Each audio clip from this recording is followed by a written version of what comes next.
ناظرین، گزشتہ ایک ساتھ میں قرآن سے مختلف پہلو سے واضح کیا جا چکا کہ ذوالقرنین سلیمان علیہ السلام تھے اور دنیا کی کوئی طاقت حق کا رد نہیں کر سکتی، لیکن اس کے باوجود ایک اور پہلو سے حق آپ پر کھول کر واضح کر دیتے ہیں۔ اللہ سبحانہ و تعالیٰ کا قرآن میں کہنا ہے کہ سلیمان کے لیے پگھلے ہوئے تانبے کا چشمہ بہایا گیا۔ اب سوال یہ پیدا ہوتا ہے کہ اللہ نے قرآن میں سلیمان کے لیے تانبے کا چشمہ بہانے کا ذکر تو کیا، لیکن کیا اللہ سبحانہ و تعالیٰ قرآن میں اس سوال کا جواب دیتا ہے کہ سلیمان کے لیے پگھلے ہوئے تانبے کا چشمہ کیوں بہایا گیا؟ یعنی سلیمان علیہ السلام کو غیر معمولی مقدار میں تانبا کس مقصد کے لیے دیا گیا؟ سلیمان نے اس کو پگھلا کر کب، کہاں اور کیوں استعمال کیا؟ جب قرآن میں دیکھا جائے تو پورے قرآن میں کہیں بھی سلیمان کے نام کے ساتھ کہیں بھی اس تانبے کے استعمال یا اس تانبے کے دیے جانے کے مقصد کا ذکر نہیں کیا گیا، جو کہ بہت بڑے بڑے سوالات ہیں۔ کیونکہ ناظرین، پہلی بات تو یہ ہے کہ اللہ نے سلیمان کے لیے تانبے کا چشمہ بہانے کا ذکر کیا تو آخر کیوں، یہ بتانے کی کوئی وجہ بھی تو ہونی چاہیے تھی۔ تانبے کا چشمہ کیوں بہایا گیا سلیمان کے لیے؟ آخر سلیمان کو اس کی ضرورت کب، کہاں اور کیوں پیش آئی؟ اتنی بڑی مقدار میں تانبے کا استعمال کہاں کیا گیا؟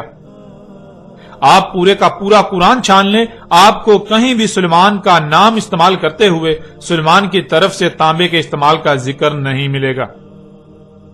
اور اگر یہ بات مان لی جائے کہ قرآن ان سوالات کے جوابات دینے سے قاصر ہے، خاموش ہے، تو قرآن اپنے ہی دعوے میں غلط ثابت ہو جاتا ہے کہ قرآن میں ہر سوال کا جواب موجود ہے۔ قرآن ہر بات کو بیان کرتا ہے، اور نہ صرف بیان کرتا ہے بلکہ ہر پہلو سے سامنے رکھتا ہے، اور وہ بھی مسئلوں سے۔ اس لیے اگر قرآن ان سوالات کے جوابات نہیں دیتا تو اس کا مطلب بالکل واضح ہو جاتا ہے کہ قرآن اپنے ہی دعوے میں جھوٹا ہے، جو کہ بالکل ناممکن ہے۔ قرآن اپنے دعوے میں جھوٹا ہو ہی نہیں سکتا، قرآن اپنے ہی دعوے میں غلط ہو ایسا ممکن ہی نہیں۔ ناظرین، قرآن نے اگر ان سوالات پر خاموش ہی رہنا تھا تو سوال یہ پیدا ہوتا ہے کہ قرآن نے بلا وجہ ایسی بات ہی کیوں کی؟ اگر قرآن کے پاس ان سوالات کے جوابات ہی نہ تھے تو قرآن نے خود ہی ان سوالات کو جنم کیوں دیا؟ اور اس سے بھی بڑھ کر تو یہ کہ قرآن میں سلیمان کو تانبے کے دیے جانے کا ذکر بے معنی و بے مقصد ہو جاتا ہے، جس کا مطلب اللہ نے اس قرآن کی آیات کو بالحق نہیں اتارا، جو کہ بالکل ناممکن ہے۔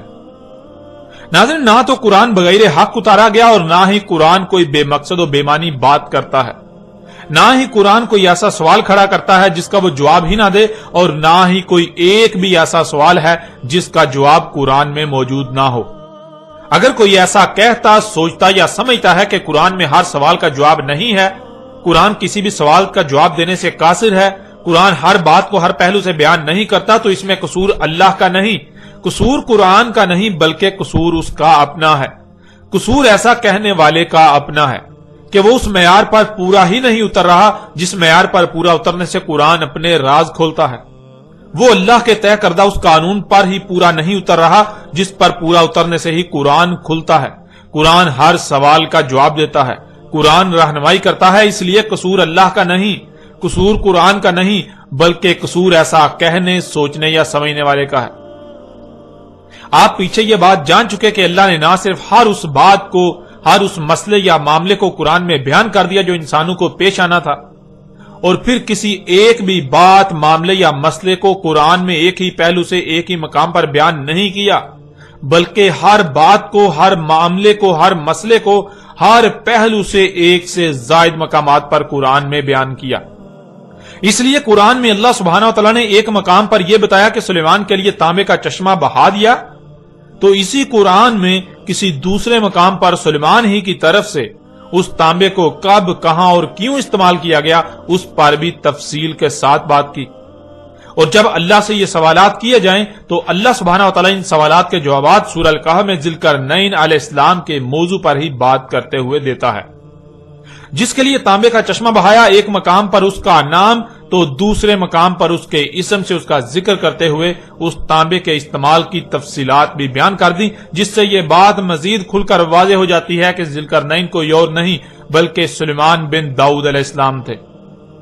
اس کے علاوہ بھی اگر آپ غور کریں تو آپ پر یہ بات واضح ہو جائے گی کہ پورے قرآن میں ایک جگہ پگھلے ہوئے تانبے کا چشمہ بہانے کا ذکر کیا گیا تو دوسری جگہ اس تانبے کے استعمال کا ذکر کیا گیا کہ اسے کب، کہاں، کیوں اور کس مقصد کے لیے استعمال کیا، جس سے یہ بات بالکل واضح ہو جاتی ہے کہ جب تانبا سلیمان کو دیا گیا تو ظاہر ہے استعمال بھی سلیمان نے ہی کیا، یوں ذوالقرنین کوئی اور نہیں بلکہ اللہ کے نبی سلیمان علیہ السلام تھے۔ ناظرین، آپ پر ہر لحاظ سے کھل کر واضح ہو چکا کہ ذوالقرنین سلیمان علیہ السلام تھے، لیکن اب سوال یہ پیدا ہوتا ہے کہ ذوالقرنین سلیمان علیہ السلام تو اس قرآن کے نزول سے پہلے ہی گزر چکے، تو کیا قرآن میں یہ محض ذوالقرنین سلیمان علیہ السلام کا قصہ بیان کیا گیا جس کا قرآن کے نزول سے لے کر آج سات کے قیام تک کے لوگوں کے ساتھ کوئی تعلق نہیں؟ کیونکہ اگر یہ بات مان لی جائے کہ اس قرآن کے نزول سے لے کر آج سات کے قیام تک کے لوگوں کے ساتھ اس واقعے کا کوئی تعلق نہیں، یہ محض گزرے ہوں کا قصہ سنایا جا رہا ہے، تو اس کا مطلب قرآن میں اساطیر الاولین ہے، یعنی یہ محض پہلوں کی سطریں ہیں، قصے کہانیاں ہیں، اس سے بڑھ کر کچھ نہیں۔ اور پھر سوال یہ پیدا ہوتا ہے کہ کیا یہی حق ہے یا پھر حق اس کے بالکل برعکس کچھ اور ہے؟ اس قرآن میں قرآن کے نزول سے پہلے جو گزر چکے ان کا قرآن میں ذکر کیا جانا انتہائی اہمیت کا حامل ہے۔ اس سوال کا جواب جاننے کے لیے اللہ سبحانہ و تعالیٰ سے ہی رجوع کرتے ہیں کہ آیا اللہ سبحانہ و تعالیٰ نے اس قرآن میں ذوالقرنین کا واقعہ کیوں بیان کیا؟ آخر قرآن میں اس واقعے کا ذکر کرنے کا مقصد کیا تھا؟ آخر قرآن میں ان لوگوں کا ذکر کیوں کیا گیا، ان کے واقعات کیوں بیان کیے گئے جو اس قرآن کے نزول سے پہلے ہی گزر چکے تھے؟ تو ناظرین، اس سوال کا جواب اللہ سبحانہ وتعالی قرآن میں یوں دیتا ہے۔ سورہ زمر کی آیت نمبر 23 میں اللہ سبحانہ وتعالی کا کہنا ہے، اللہ نزل احسن الحدیث، اللہ نے اتاری احسن الحدیث، یعنی اللہ نے جو اتارا ہے وہ نزول سے لے کر اسات کے قیام تک کی ایسی بہترین تاریخ ہے جس سے بہتر کوئی تاریخ ہو ہی نہیں سکتی۔ حدیث کہتے ہیں تاریخ کو،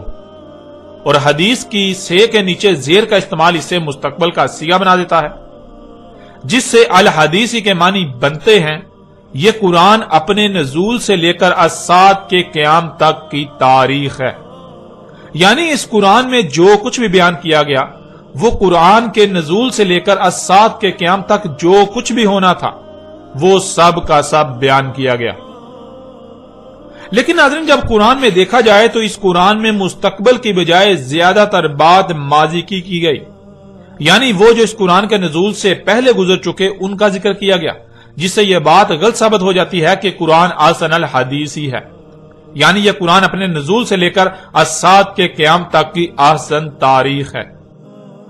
لیکن ناظرین، جب قرآن میں دیکھا جائے تو اس قرآن میں مستقبل کی بجائے زیادہ تر بات ماضی کی گئی، یعنی وہ جو اس قرآن کے نزول سے پہلے ہی گزر چکے ان کا ذکر کیا گیا، ان کے واقعات سنائے گئے، ان کے واقعات قرآن میں درج ہیں، جس سے یہ بات غلط ثابت ہو جاتی ہے کہ قرآن احسن الحدیث ہی ہے، یعنی یہ قرآن اپنے نزول سے لے کر اسات کے قیام تک کی احسن تاریخ ہے، ایسی بہترین تاریخ جس سے بہتر کوئی تاریخ ہو ہی نہیں سکتی۔ قرآن کا یہ دعویٰ اس لیے غلط ثابت ہو جاتا ہے کیونکہ قرآن خود کو نزول سے لے کر اسات کے قیام تک کی تاریخ بتا رہا ہے، لیکن جب قرآن میں دیکھا جائے تو اس میں تاریخ تو اس کے نزول سے پہلے گزر جانے والوں کی بیان کی گئی، جیسے کہ قوم نوح، قوم عاد، قوم سمود، قوم لوط، قوم شعیب اور آل فرعون وغیرہ کا ذکر، امت بنی اسرائیل وغیرہ کا ذکر اور ان رسولوں کا ذکر جو ماضی کا قصہ بن چکے۔ یعنی جب قرآن میں دیکھا جائے تو قرآن میں گزشتہ لوگوں کی تاریخ ملتی ہے جو ماضی کا قصہ بن چکے، لیکن اس کے بالکل برعکس قرآن کا یہ دعویٰ ہے کہ یہ قرآن کے نزول سے لے کر اسات کے قیام تک کی تاریخ ہے۔ اب ناظرین، جب قرآن خود یہ دعویٰ کر رہا ہے کہ قرآن اپنے نزول سے لے کر اسات کے قیام تک کی تاریخ ہے تو پھر قرآن غلط ہو ہی نہیں سکتا، بلکہ غلط تو وہ ہے جو ایسا سمجھ رہا ہے کہ قرآن میں مستقبل کی بجائے ماضی کی تاریخ بیان کی گئی، کیونکہ قرآن یہ بھی واضح کر دیتا ہے کہ اس قرآن میں اساطیر الاولین نہیں بلکہ مسئلیں بیان کی گئیں۔ اس قرآن میں جو کچھ بھی بیان کیا گیا، اس قرآن میں نزول سے لے کر اسات کے قیام تک کی جو تاریخ بیان کی گئی وہ مسئلوں سے بیان کی گئی، وہ جو سلف ہو چکے ان کا ذکر نہیں کیا گیا، بلکہ ذکر تو قرآن کے نزول سے لے کر الساعت کے قیام تک جو کچھ بھی ہونا تھا اس کا کیا گیا، لیکن مسئلوں سے، جس کا ذکر اللہ سبحانہ و تعالی نے قرآن میں مختلف مقامات پر بھی کر دیا، جیسا کہ آپ ان آیات میں دیکھ سکتے ہیں۔ اس وقت سکرین پر آپ کو سورہ زخرف کی آیت نمبر 56 نظر آ رہی ہے، جس میں اللہ سبحانہ و تعالی کا کہنا ہے فَجَعَلْنَاهُمْ سَلَفًا وَمَثَلًا لِلْآخِرِينَ، پس کر دیا ہم نے انہیں سلفا، یعنی ایک ایک کو گزرے ہوئے کر دیا، جو دنیا میں آئے تھے اب گزرے ہوئے ہو چکے، اور جنہیں ایک ایک کو گزرے ہوئے کر دیا انہیں مثل کر دیا آخرین یعنی بعد والوں کے لیے۔ ناظرین، یہاں سوال یہ پیدا ہوتا ہے کہ کن کو سلفا کر دیا، یعنی جو بھی دنیا میں آئے ان میں سے ایک ایک کو گزرا ہوا کر دیا، وہ کون ہیں، کن کو کر دیا؟ اس آیت کے آخر میں لفظ آخرین آیا ہے جو کہ اولین کی ضد ہے، جس سے یہ بات بالکل واضح ہو جاتی ہے کہ اولین کو سلفا کر دیا گیا۔ اس کے علاوہ بھی اگر آپ سورہ زخرف کی اس آیت سے پچھلی آیات کو دیکھیں تو آپ پر واضح ہو جائے گا کہ پیچھے اولین کا ہی ذکر کیا جا رہا ہے، یعنی اس قرآن کے نزول سے پہلے جو لوگ گزر چکے وہ نہ صرف گزر چکے بلکہ اللہ نے ان کو مثل کر دیا، کن کے لیے؟ اس قرآن کے نزول سے لے کر الساعت کے قیام تک آنے والوں کے لیے۔ اس آیت میں اللہ سبحانہ و تعالی نے یہ بات بالکل کھول کر اور دو ٹوک الفاظ میں واضح کر دی کہ اس قرآن کے نزول سے پہلے جو بھی دنیا میں آیا، خواہ وہ کوئی رسول تھا،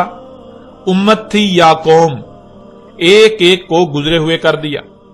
اس قرآن کے نزول سے پہلے جو بھی دنیا میں آئے،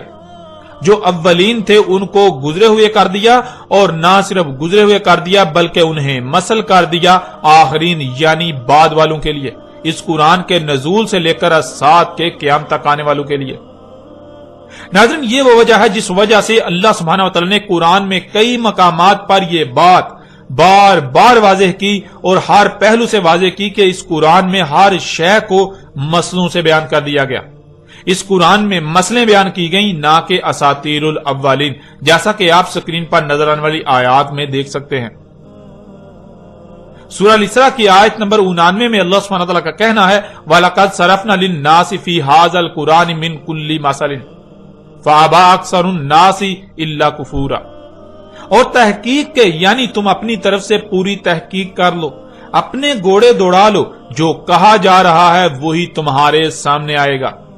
وہی حق ہے۔ ہم نے ہر پہلو سے ہر لحاظ سے پھیر پھیر کر سامنے لے آئے، بیان کر دیا انسانوں کے لیے اس قرآن میں تمام کی تمام مسئلوں سے۔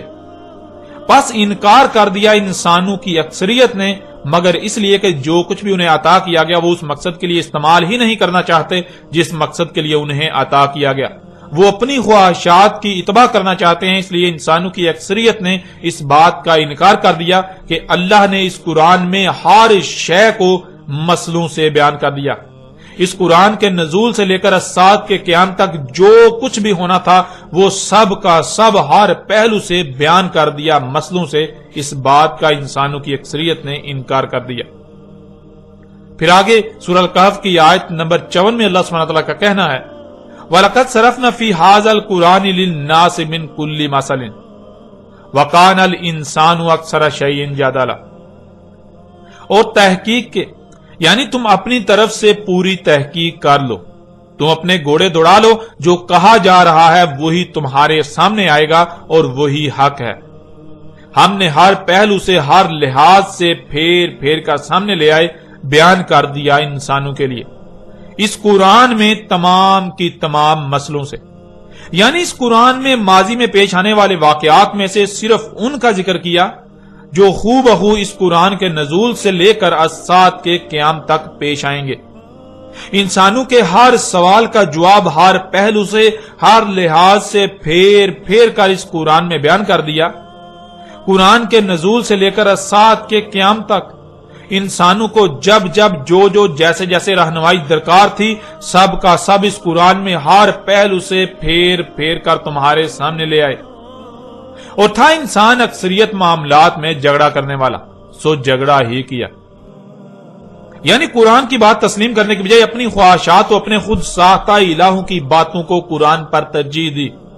جب بھی قرآن نے کسی معاملے میں رہنمائی کی تو اپنی بےہودہ دلیلوں کو قرآن پر پیش کیا اور قرآن کے مد مقابل اور اشیاء کو لا کھڑا کیا،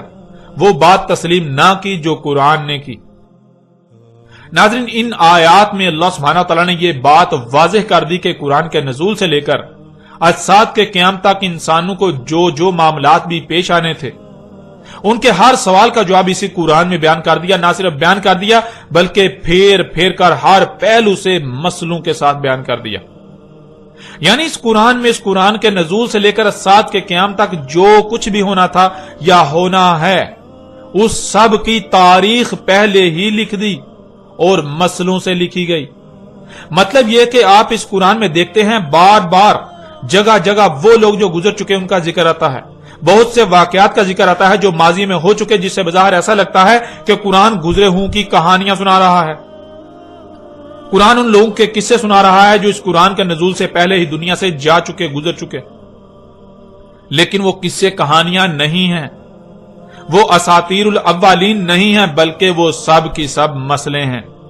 ماضی میں جو کچھ بھی ہوا اس میں سے وہ اور ایسے بیان کیا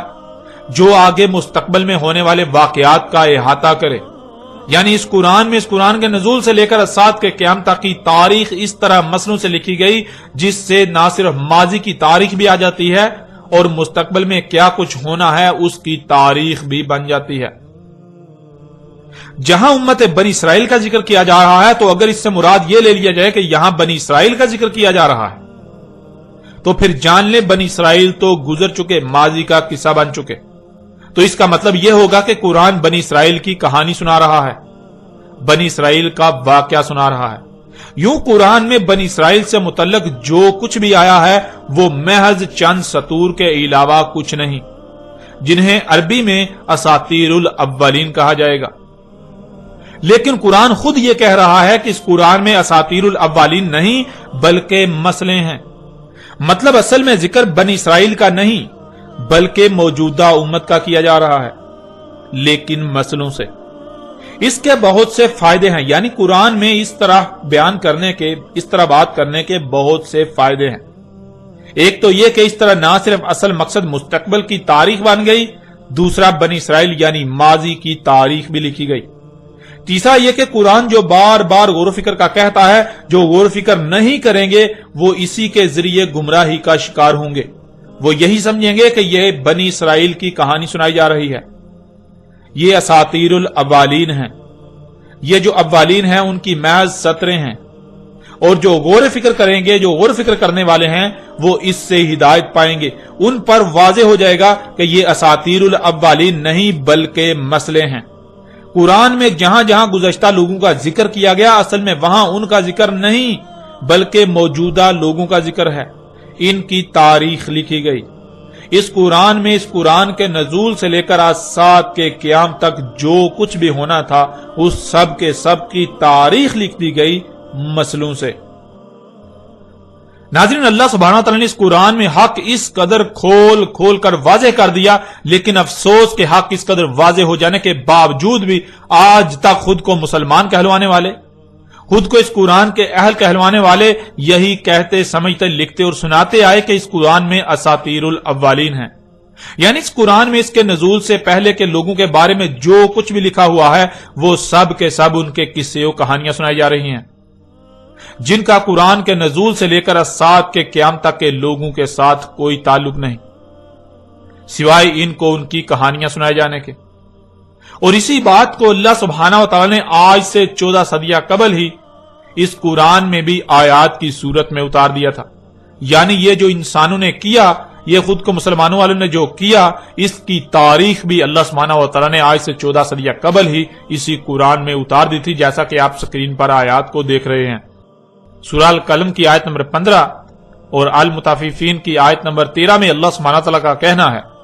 اذا تتلی علیہ آیاتنا قال اساطیر الاولین، جب تلاوت کی جاتی ہیں اس پر ہماری آیات، یعنی جب انسان پر اللہ کے بھیجے ہوئے اللہ کے رسول کی طرف سے اللہ کی آیات تلاوت کی جاتی ہیں،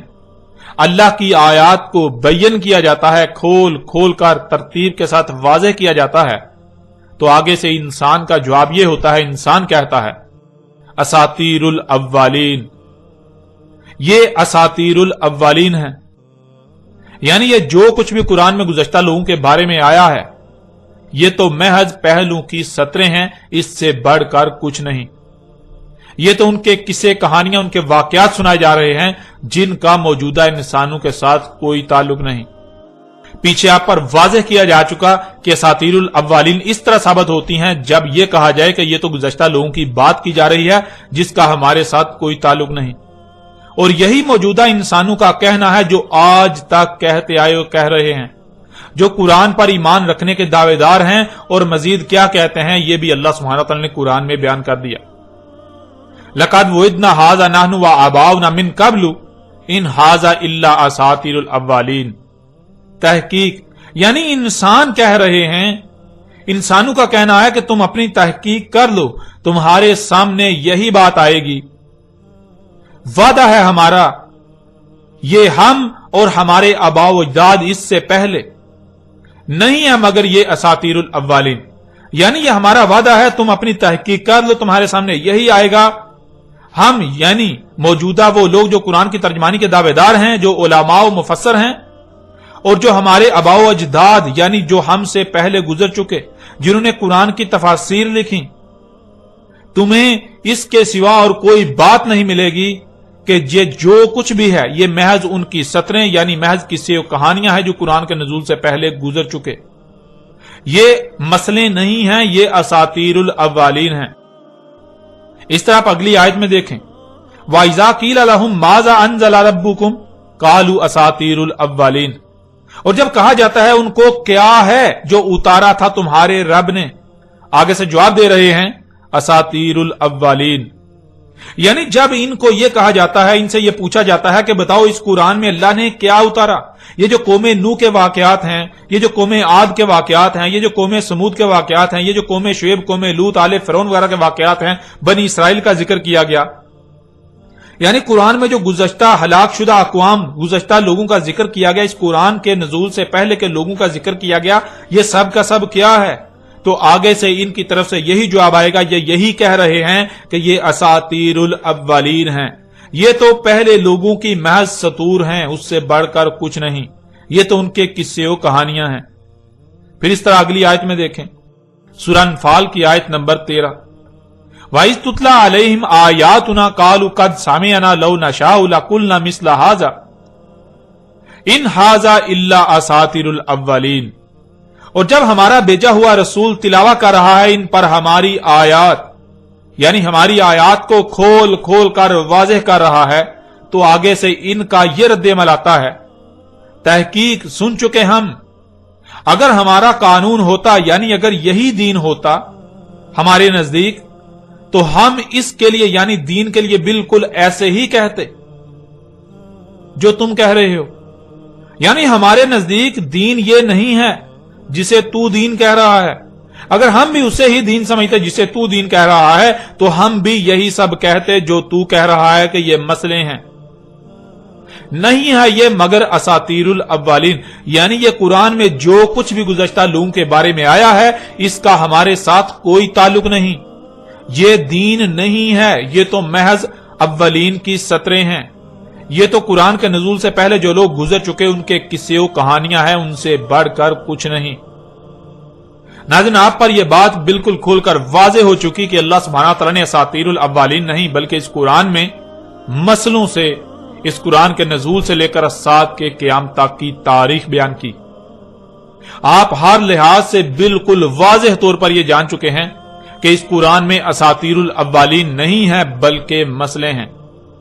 جہاں قوم نوح کا ذکر کیا جا رہا ہے تو وہ اصل میں قوم نوح نہیں بلکہ موجودہ قوم یعنی دنیا میں آباد موجودہ لوگ ہیں جن کا ذکر کیا جا رہا ہے قوم نوح کی مسل سے، کیونکہ قوم نوح تو اولین میں سے تھی، اولین کو سلف کر دیا گیا، اور نہ صرف سلف یعنی گزرے ہوئے کر دیا گیا بلکہ انہیں مسل کر دیا گیا آخرین یعنی بعد والوں کے لیے۔ جہاں قوم نوح کے الفاظ آئے ہیں تو وہاں اصل میں ذکر ان کی مسل موجودہ قوم کا ہے،